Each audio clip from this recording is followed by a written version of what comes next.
এখন মার্চ মাসে US Pacific কমান্ডের থেকে একজন লেফটেন্যান্ট জেনারেল এলেন, উনি দেখা করলেন জেনারেল ওয়াকারের সঙ্গে।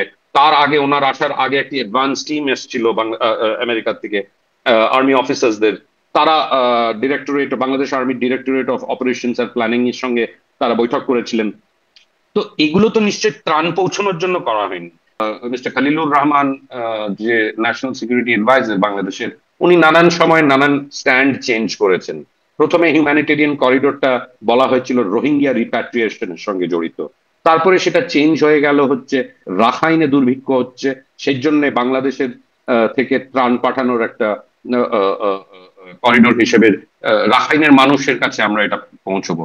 তারপরে এখন যেটা শোনা যাচ্ছে এইড চ্যানেল আর কি। এইড চ্যানেল হচ্ছে নতুন নাম, মানে এটা হলো হয়তো একটু একটু লেস কন্ট্রোভার্সিয়াল শোনায়। সামরিক একটা উদ্দেশ্যের কথা আপনি বলছেন, এখন যখন আমাদের সেনাপ্রধান বলছে নো করিডোর বিজনেস, তার মানে কি এখানে কোনো ফুল স্টপ হলো?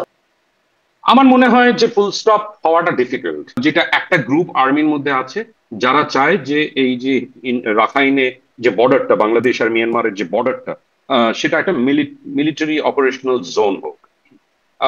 আর আরেক দল সেটা চাচ্ছে না। মিলিটারি অপারেশনাল জোন মানে কমপ্লিটলি মিলিটারাইজড হবে, army will be in control of the border, BGB থাকবে, কিন্তু BGP will become the second line of defence.